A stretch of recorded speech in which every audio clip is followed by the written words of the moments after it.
Okay, so we've now made our boiling point graph of the time and temperature, time versus temperature of alcohol. So I'm just going to quickly go through this graph and make sure that it has all the parts that we wanted to show. First of all, I've got my title, and the title tells me what I measured and what substance I had. My y-axis is temperature, and that's measured consistently, 20, 40, 60, 80, 100. It's okay if you skip spots. You just have to make sure that you've consistently measured everything. My time is measured in minutes, and I have counted here by minutes. This alcohol boiled pretty rapidly, and then it suddenly got to this, it heated up pretty rapidly, and then got to this plateau here at about 78 degrees. And so if I circled, we have a plateau at about 78 degrees. And so the boiling point of our alcohol is at 78 degrees Celsius. And I'm going to go ahead and compare that to the graph we made yesterday of the boiling point of water.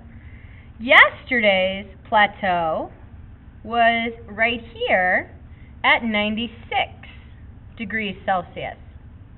And so our plateau here, where it stayed the same, was at 96.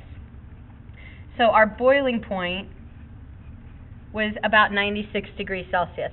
Remember, that takes into account different thermometers and also the fact that we are about a mile up here in Denver.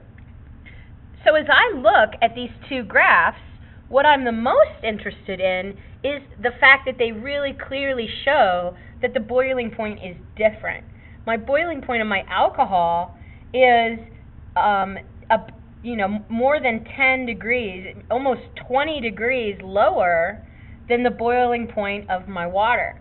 And this is what makes boiling point a characteristic property, because different substances would have different boiling points. Now, one thing that is really interesting, though, is if we had tested about 10 milliliters of water.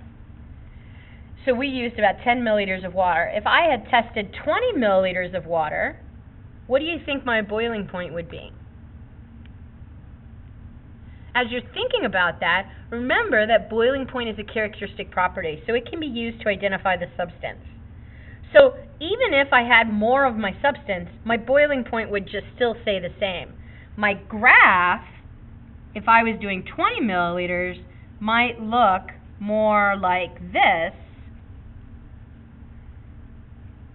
It might take a longer time to get up to the boiling point, but it would still reach that same boiling point. And these are some of the things that make boiling point a characteristic property.